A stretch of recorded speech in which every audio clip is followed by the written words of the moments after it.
Hello friends. For today's video, I wanted to give a list of some cozy book recommendations. I am doing a separate video for just general fall book recommendations as well as some creepy book recommendations, and over on my side channel I'll have a video dedicated to some fall recommendations for video games, manga, anime shows, but I specifically wanted to highlight some cozy reads just because I think the fall season brings the coziness out. And I will say I've done other cozy videos in the past, cozy book recommendations, so I'll have those linked if you'd like more recommendations after watching this video, but the first one I'm going to mention would be The Wishing Game. This is a contemporary story that I picked up kind of on a whim, and I ended up falling in love with it. It's very, very sad in a lot of ways, but also so incredibly heartwarming and touching. The setup for the story is you follow this young woman who is a teacher's aide for a kindergarten class, and there's a young boy that came through the class who is now in foster care. Our main character just absolutely adores this young boy, and she very badly wants to be his mother. She wants to try and adopt him, and if she can, she wants to adopt him through foster care. However, she is very down on her luck. She doesn't have much in the way of finances, and so she really doesn't have the means to start this process, but she is so desperate to become this young boy's mother and make sure that he doesn't get lost in the foster care system. And alongside that, you also have this old man who is very eccentric and sweet, and he writes children's books. He's written them for years and years and years, and he suddenly stopped. You don't know why, but you know he finally has written one more book in this famous children's book series, and he is inviting some people to come to his home and kind of compete to get the manuscript. And whoever gets the manuscript, of course, is set for life. They'll be very wealthy when they sell it back to the publishing house. And our main character is one of the people invited to participate. So if you couldn't tell, it has a little bit of a Charlie and the Chocolate Factory inspiration. And the story is so sweet. There's such a sense of found family in the story, and I love that trope. I know a lot of you love that trope, but just be prepared because some of the themes, some of the things touched on are really quite emotional, and I was very surprised because I thought it was just going to be cute and cozy, and there's a lot of emotional things in there as well. I did do a whole dedicated video to this, so if you are interested in seeing that, I'll have it linked. The next one, very different from that, we have A House with Good Bones. I was going to put this one in the creepy book recs, as there are definitely a lot of creepy moments in this, but I would describe this as cozy creepy. In fact, I almost think I had more of a fun time with this than I did have a scared time with this. So the setup for the story is you follow this woman whose mother is starting to act kind of odd, and the woman has some time off of work, so she decides that she's going to go visit her mom and stay with her for a little while, see if she can kind of figure out why her mom is acting so strange. And then strange things start occurring within the family home that the mom lives within, just little things here and there that our character is starting to notice, and the behavior of the mother seems to be replicating the behavior of their grandmother, our main character's grandmother, and so you're starting to wonder, like, is grandma not really gone, and is something going on with the house? And I do think, for me personally, it was that slow build-up throughout the story that I really enjoyed. I think with a lot of stories like this, as you are getting these little pieces put together, that when everything kind of comes together, it's not as exciting as the build-up was. So for me, I didn't really care that much about how everything fit, but I liked all of the pieces along the way. I also just think it's T. Kingfisher. I really like T. Kingfisher's writing, and I find her to just always have such a funny voice. Her characters always have a funny voice, and that was true of this as well. After that, we have The Magician's Daughter. This has been one I've recommended quite a few times this year, ever since I picked it up, just because I think it is so fantastic. And there have been a couple times when I've mentioned it that I've said it's got a little bit of a cozy feel to it, and so I just thought it would fit perfectly into this. So the setup is you follow this young woman who is living pretty much in isolation on this magically guarded island with her father figure, who is a magician, and his familiar, and it's in the form of a rabbit, although it can shapeshift, but it is so precious and so sweet. There is a little bit of a coming of age feeling to this story as you look at the main character as she finally is allowed off this island, and there's a little bit of a historical fiction feeling once she kind of comes off this island and goes to Europe, and she is seeing the kinds of hardships that so many people have to endure in their day-to-day lives. It's kind of opening her mind, and it's exposing her to what the world is actually like for a lot of people. She has to then decide,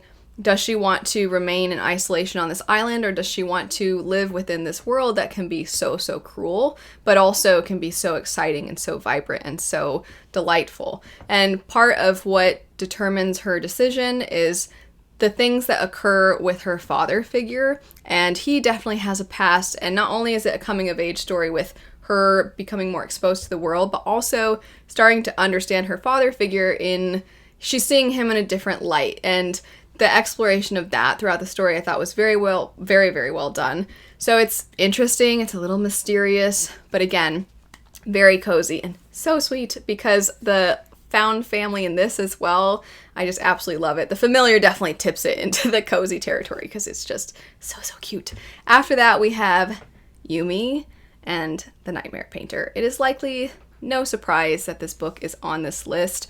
I absolutely love this. Previously, when I did a video for cozy recommendations, I recommended Tress of the Emerald Sea, which was the first of Brandon Sanderson's secret projects of this year, just because that one truly was so, so cozy. It was a not quite retelling, but it was kind of Sanderson's version of The Princess Bride, and it was delightful and charming and such a good time. And I was like, I'm sure the other secret projects won't feel cozy like that did. And I wouldn't say it's cozy like that, but it still is cozy in my opinion, purely just because it is so sweet. It's so sweet. The setup for the story is you follow these two perspectives.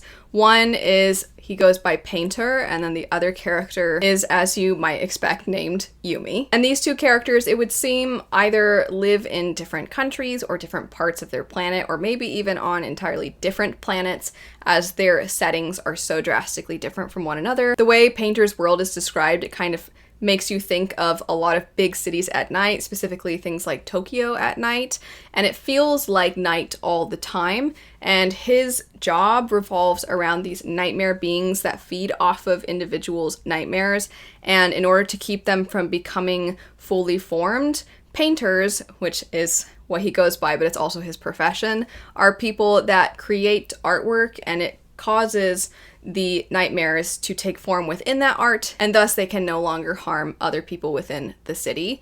And so you see that going on with Painter's perspective, but he's kind of just living life. He doesn't really feel all that inspired in his art. He doesn't really have a lot of friends. He doesn't really feel like he has a lot of motivation, and he doesn't really feel like he's making a difference in the world. And then you go to Yumi's perspective, and she is so vital for her world. She's so vital for the everyday conveniences of people's lives, and she is so incredibly dedicated. She's pretty much like a religious figure, and her job is to bring spirits to her through her art form, which is very different from Painter's.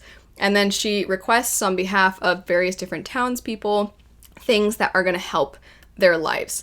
And her world, unlike it feeling like this modern Tokyo at night, it feels very dry, very hot, and very abstract. Almost, it just feels like an entirely new planet compared to Painter's.